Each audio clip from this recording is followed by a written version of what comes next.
Today on the newscast, breaking news: Iran and Saudi Arabia restore ties. What does that mean for Israel and the United States? Plus, is Israel set to become a major natural gas exporter to Europe?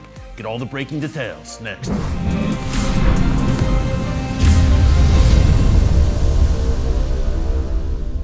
Hey folks, Erick Stakelbeck here. Welcome to the Watchman Newscast and welcome to New York City.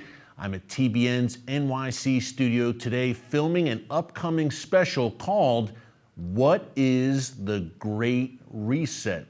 It will air on TBN in April. As soon as we have a firm air date, I will share it with you here on the newscast. Needless to say, the Great Reset is a sinister agenda. You won't want to miss it as we dig deep into that. In the meantime, breaking news. Iran and Saudi Arabia announced today that they are normalizing relations. Now, these talks between Saudi Arabia and Iran have been taking place in Beijing, and China's communist regime brokered the talks and now helped to solidify once again relations between these two rivals. There have been no diplomatic relations between Iran and Saudi Arabia since 2016. Of course, in 2019, as we've mentioned many times here in the newscast, Iran carried out a hybrid drone and missile attack against Saudi oil fields. That was a major, major incident, folks. And we have Iran also backing those Houthi rebels in Yemen, which have been waging war with a Saudi-led Arab coalition over the past several years. So needless to say, Iran and Saudi Arabia, in most cases, have been at loggerheads. And what we've seen shaping up in the region is, on one side, the Iran axis, including the Iranian regime, Hezbollah, Hamas, the Houthis, the Assad regime in Syria. And on the other side, Saudi Arabia and the Sunni Arab nations, like the Abraham Accords nations, the UAE, Bahrain, and then Jordan, Egypt, and Israel. They've been on the other side of that divide. And we've had talk in recent months, but especially in recent days, by none other than Israel's Prime Minister, Benjamin Netanyahu, about Saudi Arabia joining the Abraham Accords. And then we have this curveball today with the Saudis announcing normalized relations with the Iranian regime. Folks, these were in many cases sworn enemies. Saudi Arabia considers itself the standard bearer for the Sunni Muslim world, and Iran, of course, considers itself a Shia superpower. Now, what happens? That's the big question, right? As this story develops, and we'll dig into this more next week. Number one, what happens to the Abraham Accords? Does Saudi Arabia still join with Israel and normalize relations with Israel? Is Israel surprised about this announcement today between Iran and Saudi Arabia? That's number one. Number two, not a question, but a statement of fact here, folks. China considers itself a big winner in this situation, or the big winner. They just brokered the normalization of relations between two rivals. Again, they hosted these talks in Beijing, and you see an end around the United States. In the past, when there were peace talks, the U.S. was usually the broker. What this shows you on the part of Saudi Arabia is they just don't trust. Saudi's leaders just don't trust the Biden administration, and that's why they're getting closer to the regime in Beijing, to the regime of Vladimir Putin as well, and that's why they're saying, perhaps this is a good time to make peace with the Iranian regime. America is weakened under its current leadership. There's a vacuum in the Middle East, and we're kind of out on an island here. We're threatened by this Iranian axis. Perhaps we should try to patch things up with the Iranian regime. So I think an overriding theme here, folks, is it shows the weakness in Washington, D.C. right now, and how the Biden administration just is not a trusted broker in the region, in the Middle East. So a lot developing here that we will keep an eye on. I will eagerly look forward to Israel's response to this development, because again, not only in recent weeks and months, but just in recent days, Benjamin Netanyahu has talked very openly and excitedly about normalizing relations with Saudi Arabia, about the Saudis joining the Abraham Accords. And now we have the Saudis normalizing relations instead with Israel's greatest enemy, the Iranian regime. So folks, a lot to unpack there.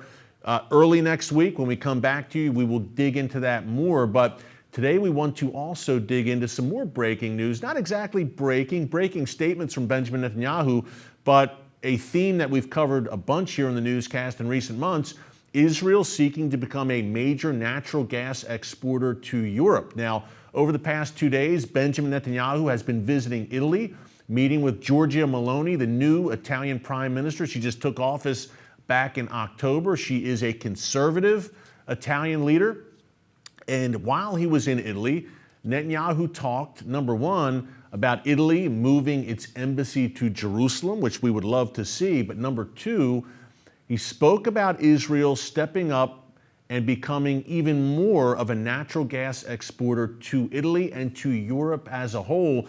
He even talked about perhaps having a liquefied natural gas facility in Cyprus, which could facilitate the flow of Israeli natural gas into Europe. Remember, Europe badly needs new energy options in the wake of its complete falling out with Vladimir Putin's regime in Russia, which supplied a great deal of that European energy.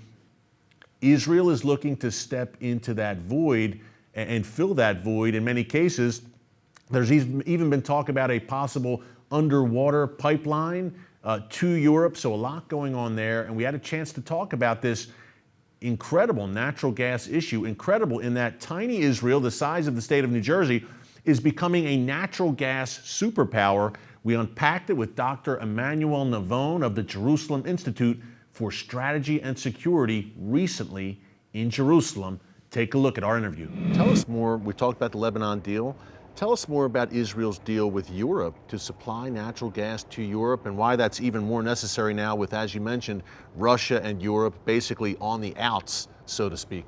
Yeah, so I think the fact that Israel became a natural gas actor and exporter has completely changed Israel's status regionally and internationally. Historically, it used to be that energy was the weak point of Israel's foreign policy because of oil, because of the Arab monopoly on oil, and how the Arab states used oil to blackmail Western countries. The ultimate example, of course, being after the Yom Kippur War in 1973, when the Arab League used its oil weapon to try and impose an embargo on Israel. Today, this situation has been switched around completely. I mean, today, the oil weapon is dead, basically, because oil no longer has this central status in world consumption. Oil prices have declined.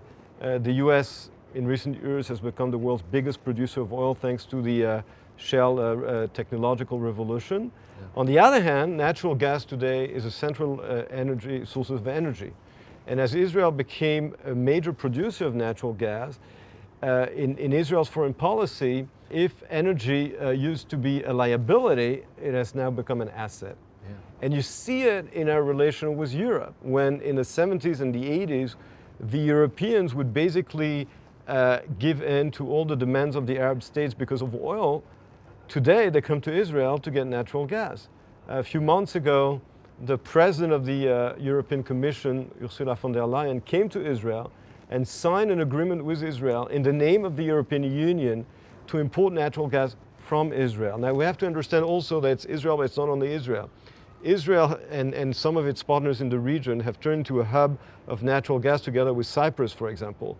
Mm-hmm. In 2019, a natural gas forum was established between Israel, Egypt, Cyprus, Greece, but also Jordan, Italy, France, now the UAE and the Palestinian Authority. There's a huge natural gas hub here led by Israel together with Egypt.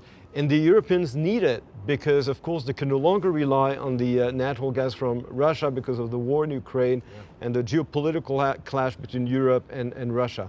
So this has turned Israel into a major actor and partner vis-à-vis the European Union, and it has changed completely the dynamic and the relations between Europe and Israel. Well, as you said, Israel becoming a natural gas powerhouse here in the region, amazing. Talk about that European-Russia relationship clearly unraveling there and why that's at a very dangerous point. Secondly, as Israel kind of steps into the void and starts making up at least some of that Russian natural gas for Europe. Could that cause tension between Russia and Israel, since Russia had such a natural gas and energy monopoly? Right. So first of all, the importance of Israel when it comes to the energy market is not only due to the natural gas, which we just discussed, but also to the fact that Israel is a technology powerhouse. And technology today is critical to improve the reliability and reduce the cost of renewable energies. So the fact that Israel has such technology is something which is also very sought after by the Europeans, because as I said, in order to reduce the cost and improve the reliability of renewable energies, you need technology, you need research and development, and this is why Israel is part of the research and development programs of the European Union. When it comes to Russia, look, historically, Russia and Israel were never allies and never friends. On the contrary, even though for reasons that we don't have time to explain now, Russia originally, recognized Israel in 1948, but very quickly Russia became, the Soviet Union at the time, the main backer of the Arab states that were at war against Israel, especially in the wars of 1967, 1973. During the Cold War, Israel and Russia basically were enemies. It's only with the end of the Cold War and the renewal of relations in 1991 that kind of normal relations were established between Russia and Israel. And it's true also that Vladimir Putin, unlike many Russian leaders before him, does have a good relation with the Jews and with Israel. But at the end of the day, besides personal relations, you have politics and geopolitics. And it is clear that the moment Putin decided to try and rebuild Russian imperialism, it had eventually to clash with Israel, because he had to rebuild Russia's old alliances in the Middle East. And that's Iran, that's the Assad regime in Syria. These are all the forces that were allies of Russia during the Cold War and that are the enemies of Israel. And so the clash, in a way, was inevitable. So indeed, Israel tried to remain, to have a low profile in the early days of the war of Russia against the Ukraine, because at the end of the day, Israel has a de facto common border with Russia, because Russia controls the airspace of Syria, and Israel cannot act against Iranian targets in Syria without the tacit approval of Russia. But on the other hand, as Putin becomes more and more aggressive, as his gamble in Ukraine is turning into a disaster for Russia, as he's upgrading his relation with the Iranians, he's even purchased drones from the Iranians to use in Ukraine. So this clash between Israel and Russia is becoming inevitable, especially since the United States today expects its allies to stand together against Russia. And Israel, at the end of the day, is the closest ally of the United States in the region. So in the choice between the US and Russia, obviously Israel's choice is the United States. And that also brings us closer to the Europeans, because, as we said before, Israel being a major actor in the market of energy and natural gas. Folks, if you like that interview and you want to see more like it, be sure to tune in to The Watchman Show on TBN every Thursday at 10 p.m. Eastern Time, and Fridays today at 6:30 p.m. Eastern Time. If you love the newscast, you'll love our on-the-ground perspective on our weekly TV show on TBN, coming to you from Israel and points beyond throughout the world for such a time as this. Again, we're going to unpack that the Iran-Saudi development, which includes Israel, of course. We'll unpack that more early next week when we come back to you. More fallout to come from that announcement today, I think. Until next time, thanks so much for joining us here today on the Watchman Newscast. God bless you. And remember, never hold your peace. Hey everyone, thanks for checking out the Watchman Newscast. Make sure you hit the subscribe button so you never miss an upload, and tap the bell icon so you're notified every time a new video is posted. And don't forget to share your thoughts, insights, and comments below. Thanks for watching. We'll see you back here tomorrow.